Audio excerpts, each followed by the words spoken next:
You found it. Your home for the best content on your favorite team, the Fighting Tigers of LSU. Do us a favor. Subscribe to the channel. Leave your comments below. Be sure to smash that like button.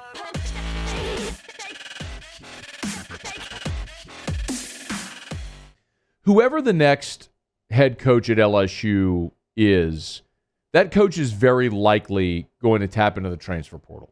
We've talked about it a good bit, not just because the portal is an asset for every program now, but in particular this year because you can oversign this year thanks to the new transfer rule.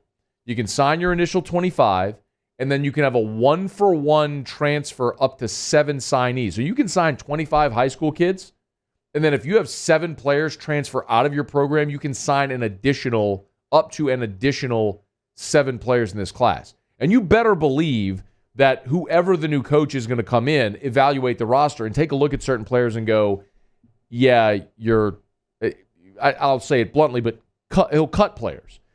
That may not be exactly how you phrase it or word it, but that's what'll happen. You tell players, look, you're not going to play. You need to go find somewhere else. That player transfers out, and the new coach will be able to sign up to 7 transfers. So what positions might LSU be looking at? And one of them that a lot of people are going to talk about is linebacker because LSU's hit that position the last 2 years with Mike Jones and last year with Jabril Cox. Damone Clark and Baskerville are going to be gone. I will be very curious to see if Mike Jones decides to return for another year, and that could be a big, big factor in if LSU addresses that position. But it is also worth noting, for the reason I just mentioned, that defensive back could become a place that LSU has to address. As great as they've recruited and as much as DBU has been a thing at LSU, and justifiably, you're going to lose Derek Stingley. And we're all, fingers crossed, hoping that Elias Ricks is back. And if Ricks is back, then Ricks and McLaughlin are your boundary corners next year. And there's no problem with the starters. But Jay Ward has moved to safety. And Cordell Flott as your nickel, who we've talked about, may go pro. After that, you're not talking about a ton of experience. Darren Evans will be gone. And I don't know that you necessarily want to count on Darren Evans anyway. No disrespect to him, but he's proven that he's not a starting caliber player in the SEC.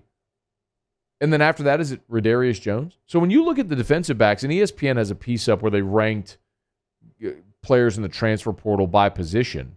By the way, Miles Brennan they have is the best quarterback in the transfer portal. But if you look at the defensive backs, the most interesting name is the best one they have available. That's Marcus Banks.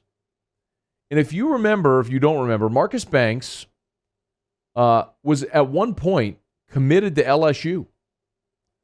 Remember, his dad played at Florida State, tragically passed away, and he was all in on the Tigers.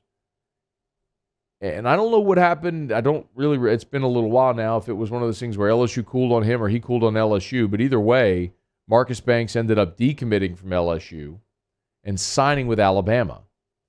So he's played in 23 games for the Tide, played in 7 games this season, and he's got a shot to be an impact player at a Power 5. And if LSU ends up thin on numbers at cornerback, Marcus Banks could be a very obvious choice for a guy that could land in Baton Rouge. Now, the offensive line is going to be an obvious one as well because you're losing at least 3 of your starters. You're losing Liam Shanahan. You're losing Ed Ingram. You're losing Austin Deculus. Cam Wire will be someone worth watching. And there's some guys coming back next year that you like. They really like Garrett Dellinger. I think they're very confident that Anthony Bradford can be a starting caliber player. But you're going to count on young guys to come in as well, and that's a position where you haven't had some of your depth step up, and you're going to need players to contribute. This is going to be a curious spot, and I don't know if there's a player in the portal right now that makes a ton of sense, but there could be more. The best offensive lineman available that ESPN lists is Paul Chio, who's a sophomore from Clemson. He was a highly sought-after prospect out of Georgia. Played in 80 snaps as a true freshman last year, 9 games. Played in 5 games this year before entering the portal. And they mentioned some Florida schools and Alabama as a possibility, along with Texas. But certainly Southern schools that make a lot of sense. They list Caden Lyles out of Wisconsin, who could well end up staying in the Big Ten. And then they also mentioned a lesser heralded prospect in Kyleon Herbert out of Miami. And Miami, of course, could be headed toward a coaching change as well.